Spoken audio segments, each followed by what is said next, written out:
욥기가 사실 쉬운 말씀은 아닙니다. 그러면서도 하나님의 말씀이에요. 이 말씀을 어떻게 잘 전할까 묵상하고 기도하면서 여기까지 왔는데요. 리더십의 종말이라는 책을 쓴 바바라 켈러먼이 이런 얘기를 했어요. 지금은 서로가 서로를 엿보는 시대라. 카톡에서도 엿보고 또 SNS에서 엿보고 인스타그램을 통해서 엿보고 블로그를 통해서 페이스북을 통해서 이름을 밝히지는 않지만 무명인들이 제 페북은 한계가 5,000명이거든요. 근데 패친이 아닌 사람도 와서 저의 모든 삶을 요즘은 잘 안 올려요. 발바닥 때문에 별로 안 올리는데 그래도 일단 주보의 글이라든지 국민일보에 나오는 시를 페북에 띄우면 수많은 사람이 보고 가요. 이름을 밝히지 않고 그냥 엿보고 가는 것을 봅니다. 근데 여러분 요즘 세상 보면은 이상하게 보통 사람이 말을 하면은 그냥 지나가요. 근데 유명한 사람이 어떻게 말실수를 하면은 거기에다가 온갖 댓글을 달고 악플을 다는 경우가 많아요. 사람이 어떻게 어렵게만 살겠습니까? 사람이 실수할 수도 있는 거죠. 그러나 이제 지도자는 그걸 인정해야 되죠. 인정하고 사과를 해야 되겠죠. 근데 직업이 악플인 사람이 많아요. 이것저것을 다 다니면서 이 사람은 과거에 이런 일을 했고 또 이런 사람은 학창시절에 무슨 일을 했고 막 까발려가지고요. 그것이 옳고 그르고가 중요한 것이 아니고 저 사람이 내게 맞느냐 안 맞느냐 내가 보기에 싫으면 저 사람이 아무리 옳은 일을 해도 그냥 악플을 다는 거야. 악플을 다는 거야. 우리 교회 지난번에도 말씀드린 것처럼 이호진 집사님 집에 신방을 갔는데 고향에 남원이라고 했더니 고향에 남원의 3대 인물, 첫째로 누구라고 그랬죠? 이몽룡, 둘째로 성춘향, 그 다음에 셋째로 소강석. 근데 어떤 분이 저한테 전화로 목사님 그렇게 시시하게 말씀하시지 마세요. 목사님 이 시대에 무슨 조그마한 도시의 3대 인물입니까? 이 시대에 영적인 3대 인물로 해야지요. 말도 안 되죠 사실은. 그런데 그분이 그렇게 느껴졌다는 우리 목사님이 최고. 아까 또 어떤 분이 헌금을 하시고 기도하고 가다면서 그분이 그 남편이 권사님 남편이 국어 선생님 하셨어요. 고등학교 치매가 오셨는데도 맨날 서목사님 최고. 지난번에 교회를 한번 오셨는데 목사님 최고. 여러분 제가 이 맛으로 삽니다 여러분. 그분에게 그렇게 느껴졌다는 거 아닙니까? 제가 몇 년 전에 국회에서 행사를 하는데 당시에 끝발 있는 분들이었죠. 그때 제가 이제 기념 축시를 했어요. 축시를 했는데 어떤 분이 그분이 국회의장도 하셨고 다른 데로 실수했죠. 이야, 우리 소강성 목사님은 노벨 문학상.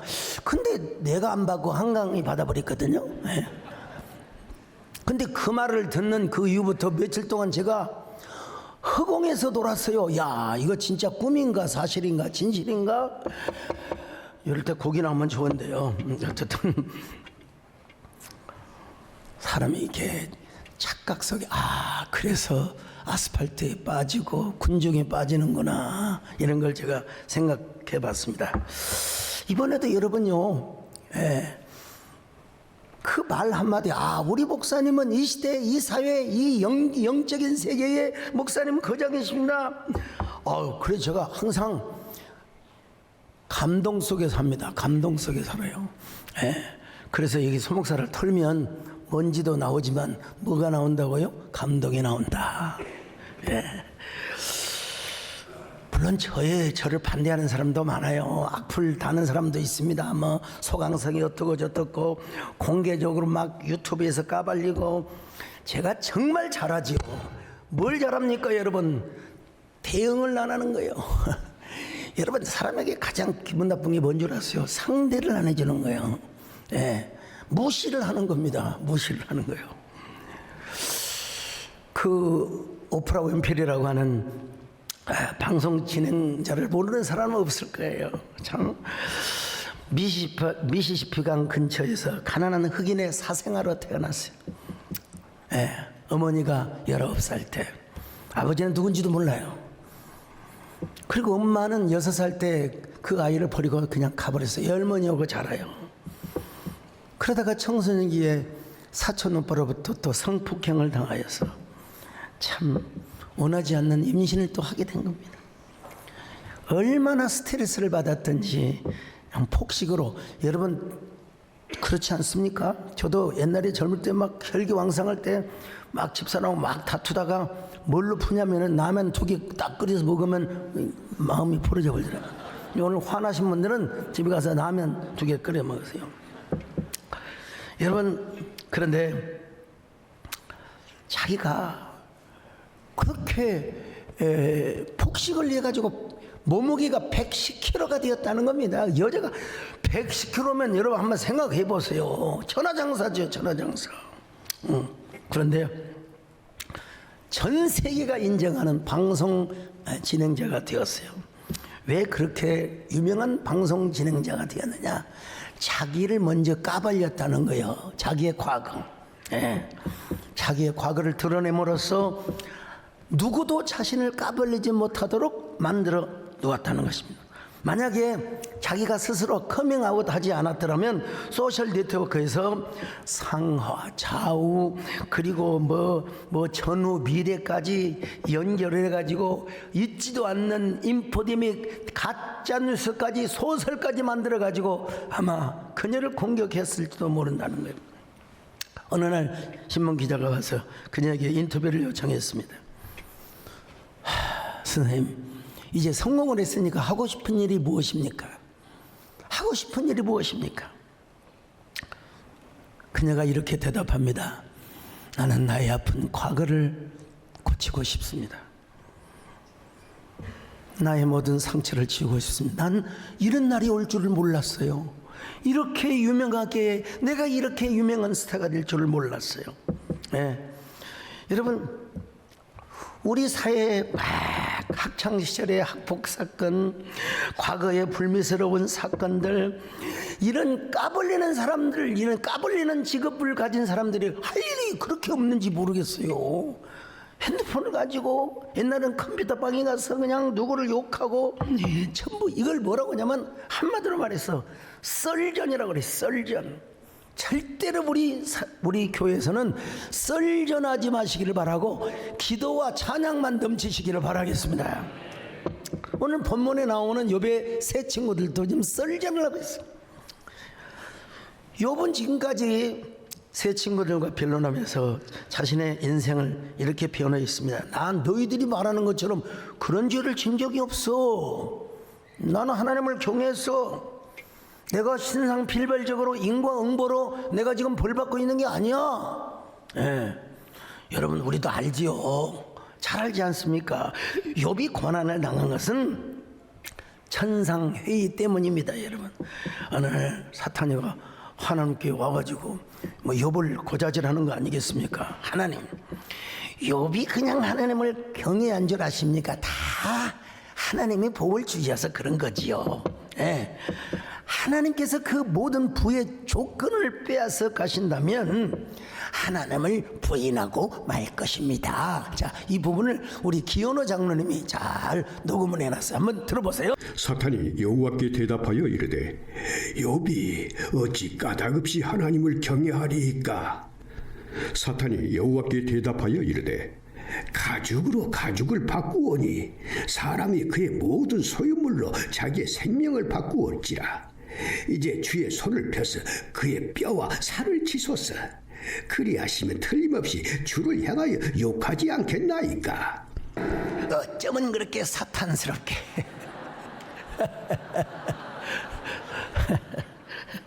자, 그러나 여러분, 재산 다 잃었어요. 와이프 떠났네요. 건강도 잃었어요. 자식도 다 잃었어요. 그렇지만 욥의 마음에 하나님을 섬기는 이 중심은 하나도 변한 게 없어요. 하나도 변한 게 없어요. 자, 이 부분, 자, 이번에는 아나운서가, 자, 욥기 1장 20절로 22절입니다. 시작. 욥이 일어나 겉옷을 찢고 머리털을 밀고 땅에 엎드려 예배하며 이르되 내가 모태에서 알몸으로 나왔사온즉 또한 알몸이 그리로 돌아가올지라. 주신 이도 여호와시요 거두신 이도 여호와시오니 여호와의 이름이 찬송을 받으실지니다 하고 이 모든 일에 욥이 범죄하지 아니하고 하나님을 향하여 원망하지 아니하니라. 어떤 경우에도 하나님을, 어떤 부분에 있어서도 하나님을 원망하고 불평하지 않았어요. 하나님을 경외하고 찬양했어요. 여러분, 욥기가 아주 위대한 시문학, 성문학인데요, 절정의 단면부터 소개하는 서막적 묘사. 네. 이건 제가 그냥 만들어낸 말입니다, 여러분. 우리가 뭐 영화를 보고 뭐 요즘은 그렇게 만들잖아요. 옛날에는 뭐 한 서론 본론 들어가는 말이, 책도 서문이 굉장히 중요한 거예요. 예, 우리가 드라마를 보든지 영화를 보든지 보면 처음에 화려한 부분이 쫙 나오면서 이게 바로 제가 표현하는 절정의 단면부터 소개하는 서막적 묘사라고 표현하는 거예요. 여러분, 욥이 그랬던 것처럼 우리도 언제나 하나님을 송축하시기를 축원합니다. 하나님은 어떤 경우에도 하나님을 노래하시기를 축원합니다. 송축해 내 영혼, 내 영혼, 이를 이전에 없었던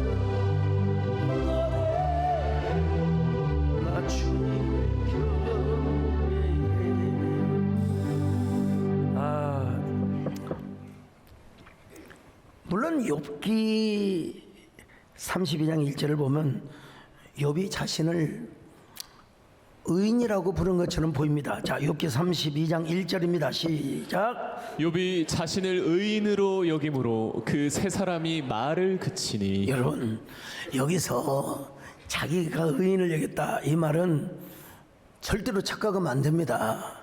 예, 상대적인 의이고 너희들이 지적한 그런 죄를 짓지 않았다는 의미에서 의인이지, 어떻게 갑자기 한 친구가 나타나가지고 말을 확 바꿔버려요.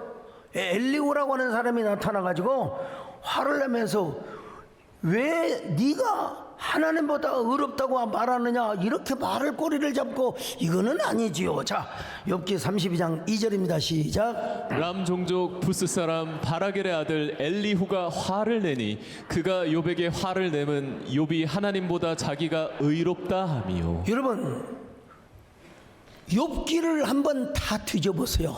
뒤져보세요. 욥이 언제 자기가 하나님보다 의롭다고 했냐? 상대적인 면에서 너희들이 말하는 정죄, 그럴 만한 죄를 짓지 않았다는 얘기지. 근데 어떻게 젊은 사람이었던 엘리후가 욥보다 한참 아래야. 욥, 당신이 하나님보다 의로워요. 물론 엘리후가 말하는 그 이야기들이 참 합당한 이야기가 많습니다. 그런 의미에서 단추가 좀 잘못 끼워질 뿐이지 엘리후가 말한 이게 다 틀린 건 아니에요. 다 하나님의 말씀으로 기록되어 있지만 그 과정에서 볼 때 욥에게 있어서 희망이나 위로나 진정한 뭐 이 카운슬러가, 컴포터가 되지 않았고, 소위 말하면 꼰대로서 욥에게 책망을 했다는 이야기. 그걸 지금 이야기하고 있습니다. 그런데도 엘리후는 화를 내면서 도대체 무엇 때문에 화를 내냐 이거요. 자, 다시 한번 볼까요? 욥기 32장 2절로 3절 시작. 람 종족 부스 사람 바라겔의 아들 엘리후가 화를 내니 그가 욥에게 화를 내면 욥이 하나님보다 자기가 의롭다 하며 또 세 친구에게 화를 내면 그들이 능히 대답하지 못하면서도 욥을 정죄함이라. 이게 엘리후가 성질을 낸 두 가지 이유는 뭐냐? 욥이 하나님보다 어렵다고 하는 건 완전 착각이고요. 두 번째 성질을 낸 이유는 세 친구들이 욥의 변론에 대해서 대답을 하지 못하는 이 두 가지 이유 때문에 버럭 화를 내는 겁니다. 버럭 화를 내는 거예요.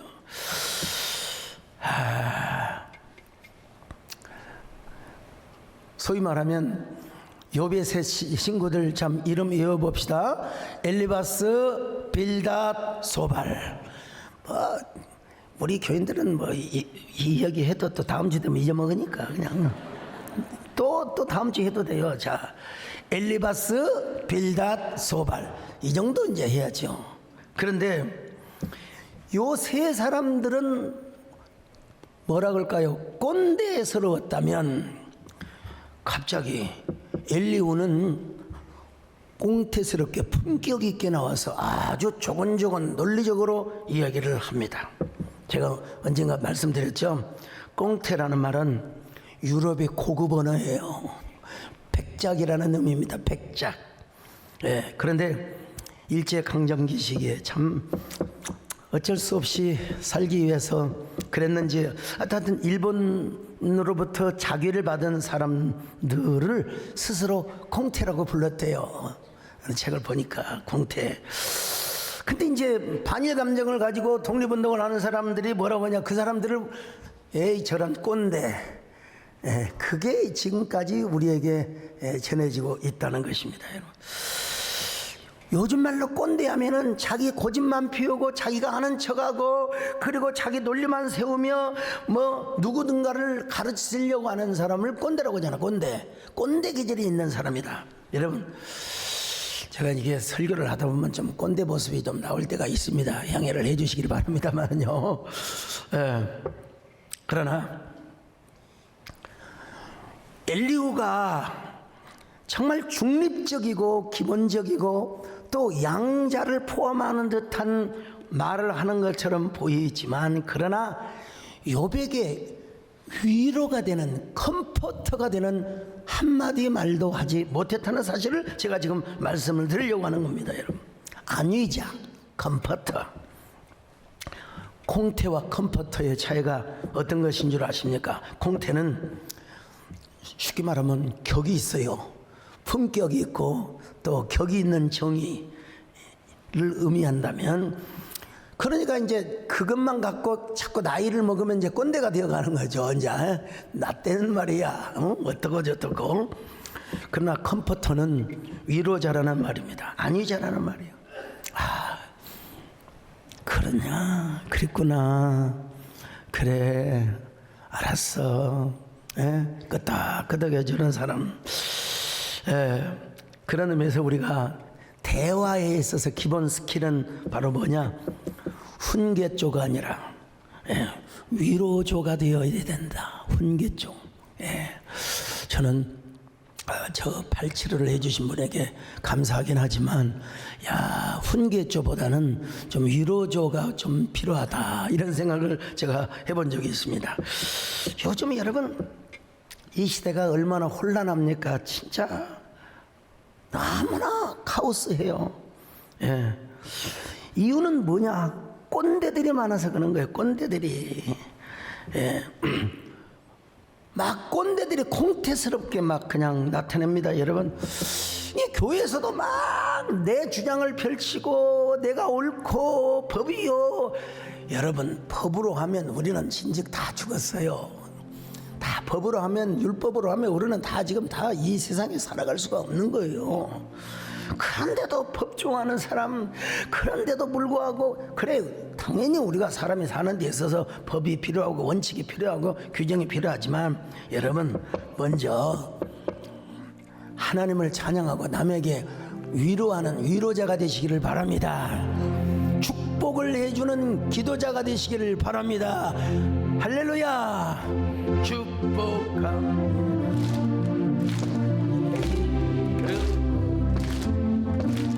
축복합니다. 주님의 사랑,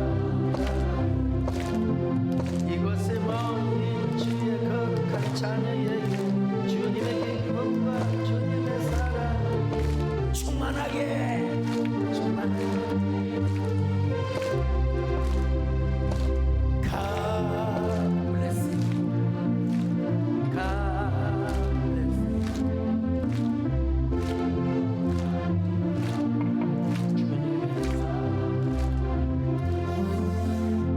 이제 그 3.1운동 유엔 유네스코 기록 등재를 위한 기념식이 28일 날 국회 그 박물관이죠. 옛날에 헌정기념관이라고 했는데 사실은 이 등재를 위해서 법인을 만들었는데요.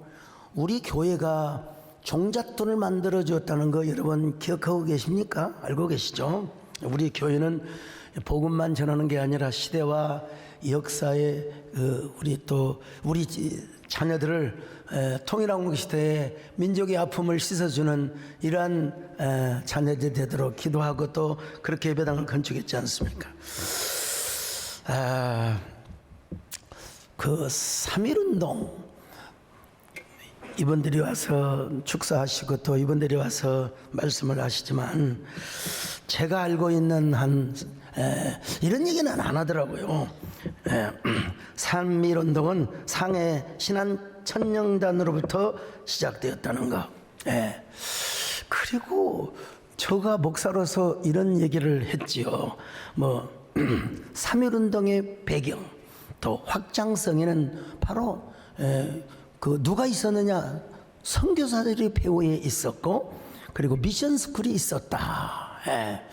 이건 목사로서 당연히 그런 말을 해야 되죠. 물론 미국 장로교 선교본부에서는 정교 분리 원칙을 지키라고 이야기했습니다. 그래서 선교사들은 정치적인 부분과는 거리를 두면서 순수하게 선교 활동을 하였지만 가만히 보니까 일제가 보니까 이게 만행이 너무 지나쳐요. 너무나 반민주적이고 반휴머니즘적이며 반근대적이고 너무 그냥 그 백성들을 그냥 압박을 하는 거예요. 그래서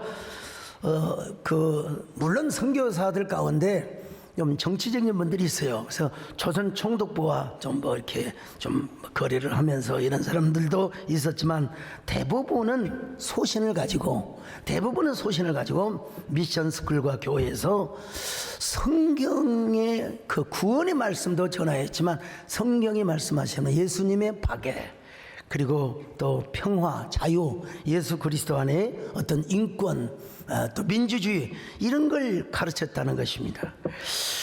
이것이 기독교인과 기독 학생들로 하여금 3.1 운동이 번지게 하는 하나의 영적인 기폭지가 되고 각성지가 되었다는 거예요. 과거에 여러분, 나 어릴 때만 해도 누나들은 다 대부분 빨래하고 허드는 일 도와줬어요.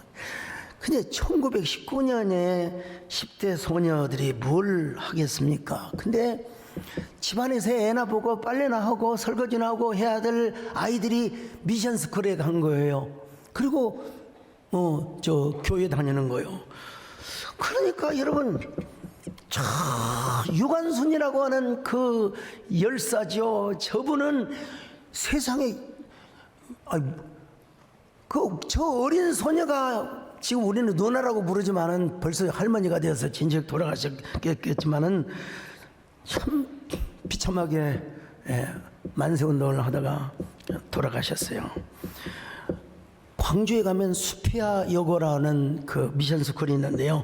윤형숙이라고 하는 그 열사가 있어요. 이분이 나중에는 전도사님도 하셨는데 그냥 그 광주에 가가지고 대한독립 만세 하는데 헌병이 일본 군도로 왼쪽 팔을 딱 하니까 얼마나 일본도가 날카롭습니까?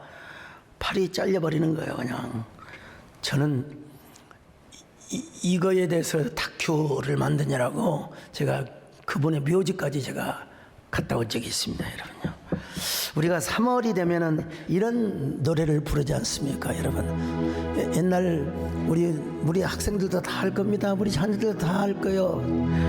3월 하늘 가만히 우러러보면 유관순 날 생각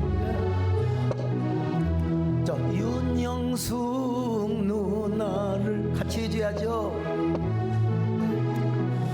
당시 선교사들이 세운 미션 스쿨은요 진짜 기독교뿐만 아니라 서양의 문명 그리고 민주주의를 가르쳤던 곳입니다.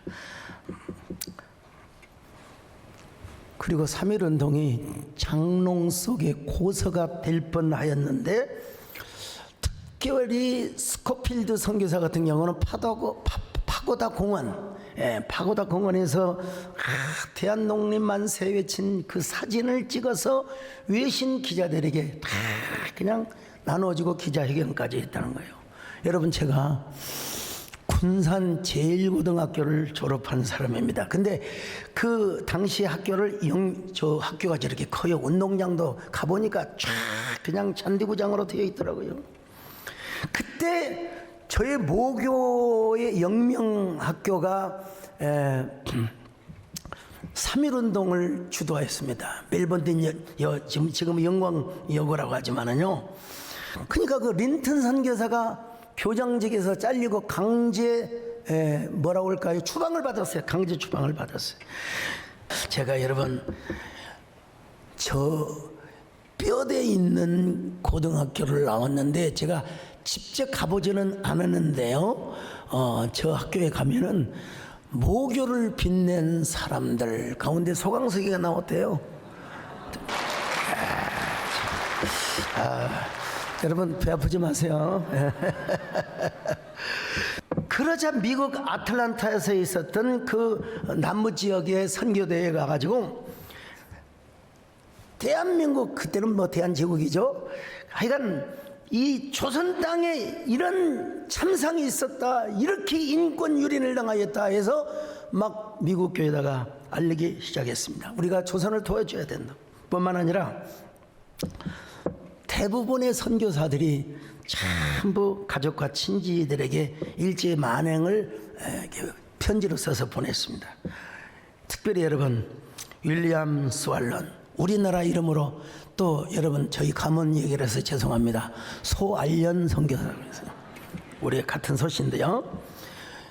이분은 백악관에다가 3.1 운동에 대한 그 모든 상황을 보고를 했다는 것 아니겠습니까? 제가 이 KBS의 다큐를 찍기 위해서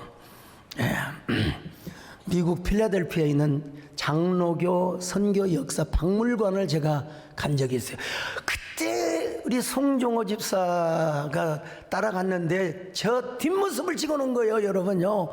그 뒷모습도 여러분 뒤태가 좋아야 됩니다요. 근데 중요한 건 저 안에 들어가서 모든 거 우리 전부 선교사들이 그 3.1 운동에 대해서 써놓은 걸 제가 다 가서 확인을 해봤습니다. 야, 참 선교사들에 대한 고마움, 그리고 그 선교사 후손들을 다 만나서 이야기하고 그걸 다 소개할 수는 없습니다만은, 근데 중요한 건 뭐냐면 3.1 운동이 위대하지요. 3.1 운동이 위대하지만 왜 3.1 운동을 해야 했느냐? 사실은 나라를 빼앗겼으니까 그런 일이 일어난 거예요. 국권이 찬탈되니까. 이 조선이라고 하는 나라가 망하니까 결국은 그렇게 된 거예요. 제가 뭐 역사를 전공하신 교수님도 계시고 특별히 우리 김현우 집사님 계셔서 내가 참 뭐라고 하기는 그렇지만 여러 가지로 논란이 있을 수 있어요. 그렇지만은 객관적으로 지금은 돌아가셨지만은 하버드 대학교 역사학 교수였던 요한 바그너는 이런 이야기를 했습니다. 우리 조선은 시대의 변화, 역사의 흐름을 파악하지 못했다는 겁니다. 일본은 메이지 유신을 통해서 먼저 서양 문명을 받아들이고 개화를 했는데 우리는 문명을 거절하고 계속해서 세국 정책을 폈다는 것이죠. 그런가 하면은 관료, 지식인, 이 사람들의 부패, 뭐 시대는 반복입니다. 역사는 계속해서 되풀이되는 것이고, 근데 더 중요한 원인이 있다면은 결국 뭐라고 할까요? 지도력의 분열, 국론의 분열, 그것이 원인이 바로 뭐냐? 붕당 정치라는 거예요. 붕당 정치. 붕당 정치는 선조 때에 동인과 서인으로 나뉘어지고 숙정 때에 이제 사색당파가 전성을 이루고 영조 때 와서 이제 노론이 지배를 하게 됩니다. 근데 붕당 정치를 좀 긍정적인 시각으로 보는 분도 있습니다. 그것이 민주주의의 기원이었다고 그렇게 얘기를 하는데, 그렇다면 제가 그런 분에게 좀 물어보고 싶은 마음이 있어요. 그럼 왜 개화기에 개화파가 있었고 또 수구파가 있었는가? 왜 왕실에서는 시아버지와 또 그 며느리가 싸우고 아버지와 아들이 서로 권력을 가지고 싸우는가? 여기에 대해서는 좀 의문을 좀 갖고 있습니다만은, 어쨌든 일본은 메이지 유신을 통해서, 독일은 비스마르크가 통일을 시켰으며, 영국은 막 유럽 일대를 그냥 다 지배하고, 미국은 세계에다가 팍스 아메리카나라고 하죠. 예, 세계를 열어가는데, 우리는 오늘날도 마찬가지고 그때도 마찬가지고 참 국론의 분열과 이 붕당으로 인해서 지금 우리가 참 어려움을 겪고 있습니다. 저는 몰랐는데 우리 김현호 집사님, 나는 이제 김조순만 뭐라고 했는데, 그 정조라는 그 임금이, 우리는 이제 드라마나 영화를 통해서 좋은 부분만 우리가 알고 있었죠. 근데 화성 축조로 인해서 너무 많은 빚을 졌대요. 그래서 그 빚을 갚기 위해서 어쩔 수 없이 순조의 장인 김조순을 의지하는 바람에 이제 훗날 김조순이와 정순왕후가 결탁을 해서 이제 안동김 씨의 시대를 열어가게 됩니다. 순조, 또 헌종, 철종, 그렇죠? 뭐 안동김 씨의 세력이, 여기 안동김 씨 계시면 용서해 주시기 바라고, 그때의 안동김 씨, 사람은 누구나 권력을 보고 돈맛을 보면 거기에 그러는 겁니다. 그때를 말하니까 혹시 안동김 씨 계시면 용서해 주시기 바랍니다만은, 그 뭐 다 그렇게 헌종도 뭐 짧은 나이에 죽고 뭐 그렇지 않습니까? 이제 왕을 세우려다 보니까 도성 안에 왕 세울 사람이 없어요. 다 귀양살이 보내고 죄인 만들고 그러다 보니까 여러분 제가 말씀드렸죠. 무라무로 찾아가 보니까 강화도에 저 사슴이나 사냥하고 집신이나 기워서 먹고 사는 이원범이라는 그 왕족이 있어요. 그분을 세워다가 철종으로 임금을 세웠어요. 그러니까 여러분 참 얼마나 이 가운데 그래도 살아남는 사람이 하나 있었어요. 그가 누구냐면은 바로 흥선대원군이라고. 여러분 얼마나 그가 지혜로웠으면은 그 양반들 앞에서, 안동 김씨 앞에서, 글쎄요, 막 드라마에 보니까 그냥 쉬고 들어간다 그러면서 떡을 던져주니까 그걸 마당에서 그냥, 그래서 살아남았어요.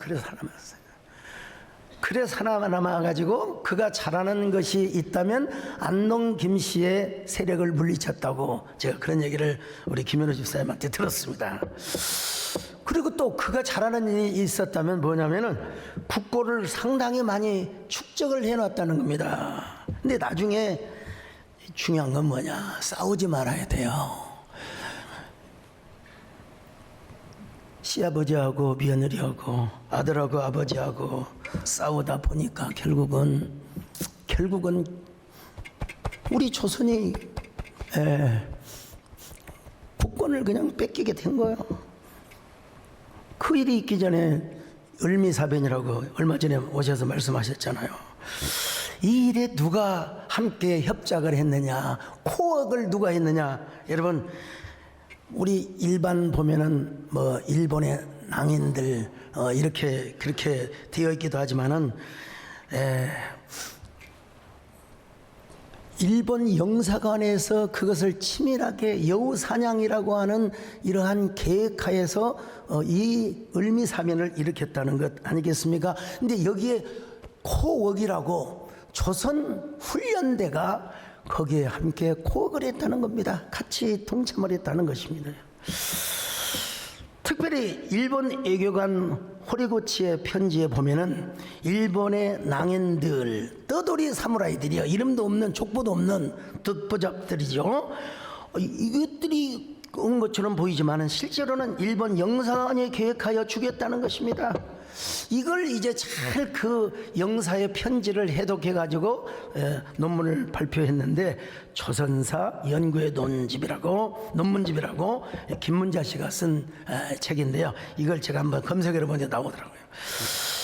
1895년 10월 7일 밤 조선 군부인 고문관인 오카모토 뉴노스케, 이름도, 그 다음에 또 영사관인 호리구치, 경찰서장인 오기하라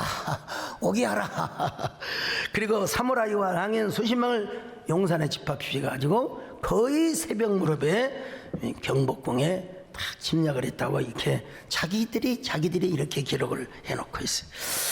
그러나 여러분, 참 우리 역사로서는 비극이죠.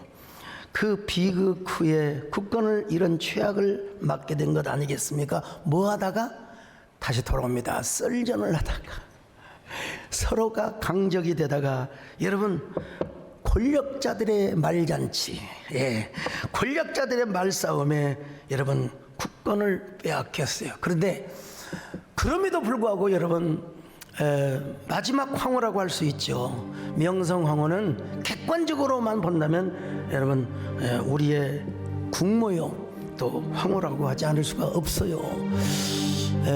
내가 이 노래를 기억하고 있습니다. 명성 황후가 마지막 죽을 때 뮤지컬에서요, 여러분, 이렇게 노래하고 죽습니다. 우리 조선은 고요한 나라, 착하고 순한 백성들, 맞잖아요. 걱정은 오직 험난한 시대, 이 땅을 어찌 지킬꼬, 뭐 이렇게 갑니다, 여러분요. 저기 그 이태원 교수님이 하신 걸로 직접 한번 들어보십시다.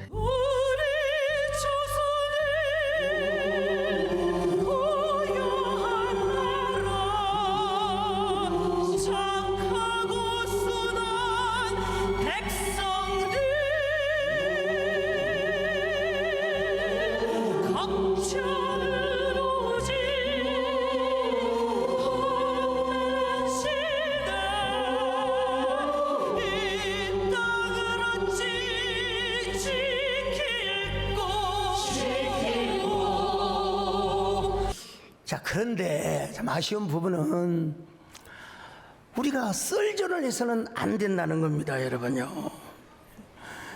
이 교회도 대부분 보면은 다 쪼그라들고 이게 왜 박살난 교회는 싸우다. 그래서 제가 우리 한국교회연합기관도 하나 해야 되고, 또 우리 한국교회가 서로 하나 돼서 한 목소리를 내자는 이유가 여기에 있는 것입니다. 여러분, 어느 기관이든지 나라든지 당이든지 어느 조직이든지 간에 여러분, 싸우면 결국 망한다는 사실을 알아야 돼요.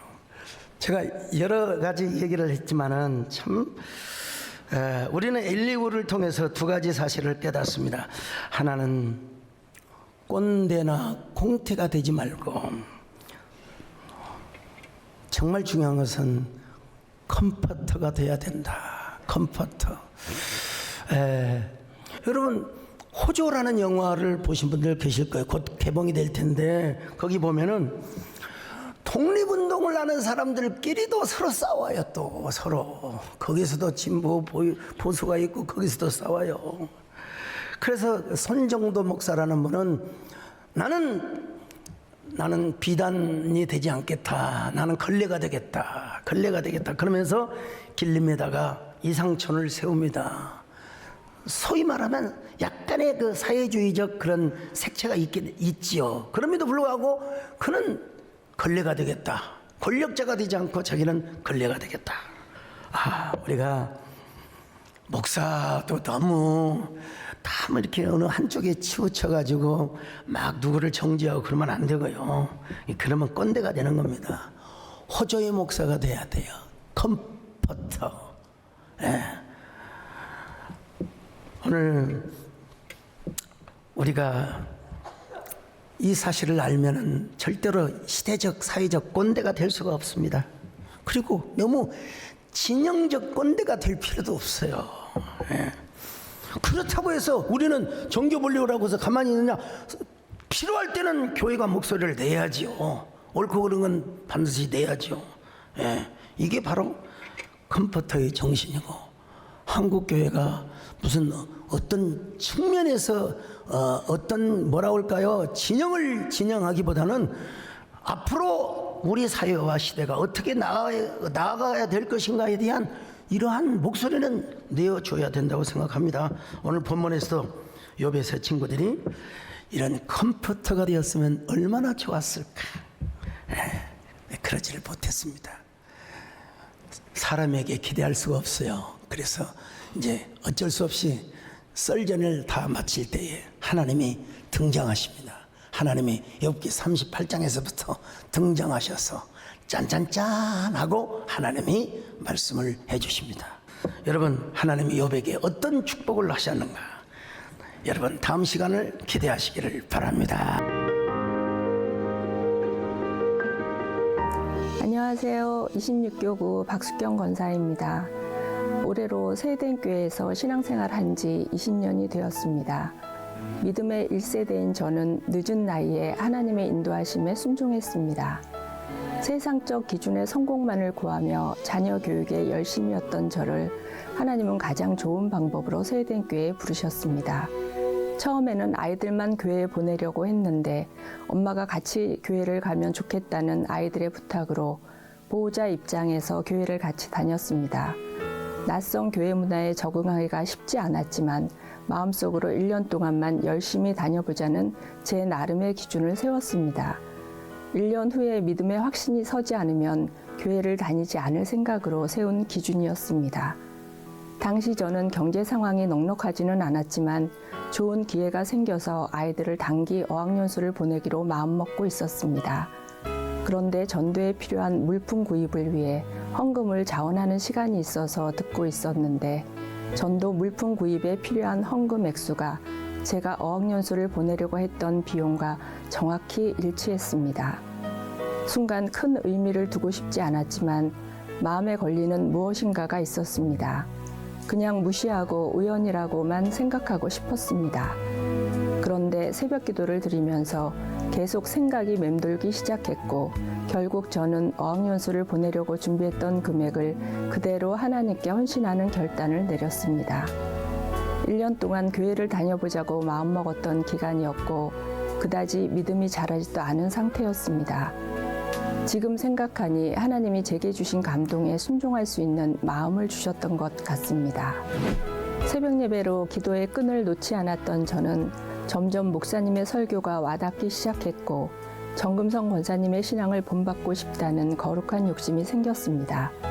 1년의 시간은 저의 기준이었고 하나님은 그 기준을 시작으로 저를 생명순 조장으로 양육교사로 전도와 아울중보 기도로 사명을 감당하며 순종의 삶을 살게 해주셨습니다.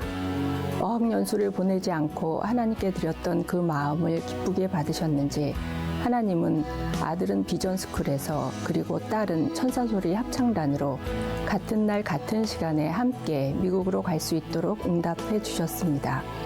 오랜 시간이 지났지만 그 순간 가슴 벅찬 하나님의 인도하심은 아직도 제 기억에 큰 감동과 은혜로 남아 있습니다. 제 힘으로 하려고 했던 자녀의 양육을 오롯이 하나님께 맡기며 기도하기 시작했고 특히 새벽 예배를 통해 제단을 쌓으며 자녀를 위한 기도의 끈을 놓지 않으며 이어갔습니다. 하지만 긴 터널을 지나는 고난의 시간도 있었고 응답되지 않은 기도의 긴 시간을 견디기는 결코 쉽지 않았습니다. 돌이켜보니 그때는 몰랐지만 침묵의 시간을 지나던 기도의 순간마다 하나님은 함께 하셨고 예비하신 응답에는 저희 기도가 더 필요했다는 것을 깨닫게 되었습니다.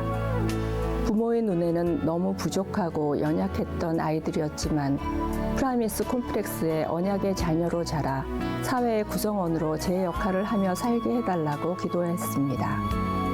하나님의 영광을 드러내는 자녀가 되기를 소망했습니다. 하나님은 그런 저의 기도에 감히 상상치도 못한 최고의 것으로 가장 좋은 길로 응답해 주셨습니다.